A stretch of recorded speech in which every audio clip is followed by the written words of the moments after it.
inakusahan po ng International Criminal Court prosecution si dating Pangulong Rodrigo Roa Duterte at nooy hepe ng Philippine National Police, ngayon po si Senator Ronald Bato de la Rosa, ng pagdidirekta umano na isang malawak at sistematikong pag-atake laban sa mga sibilyan sa ilalim po ng kampanya kontra droga. Ito ay batay dun sa 78-page na pre-confirmation brief na isinapubliko ngayon pong linggo. Iginit ho ng prosecution na si Senator de la Rosa ang may sentral na papel sa pagpapatupad ng Project Double Barrel na inilunsad sa mismong araw ng panunungkulan ni Pangulong Duterte noong pong 2016. Ito mano ay nakabatay sa tinaguriang Davao model ng drug war.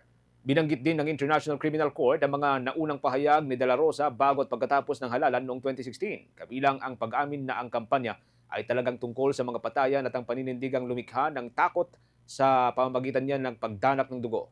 Kasama rin sa kaso laban sa dating Pangulo at iba pang itinuturing na kasabwat ang mga krimen laban sa sangkatauhan, partikular na ang murder, alinsunod yan sa Article 7 ng Rome Statute.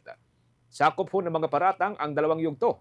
Una, ang panahon niya bilang mayor o alkalde at vice mayor ng Davao City. Yan po mula 2011 hanggang 2016, kung saan ay gumana umano ang Davao Death Squad at ang kanyang pagkapangulo mula naman 2016 hanggang 2019, kung saan umano ay pinalawak ang sistematikong ito.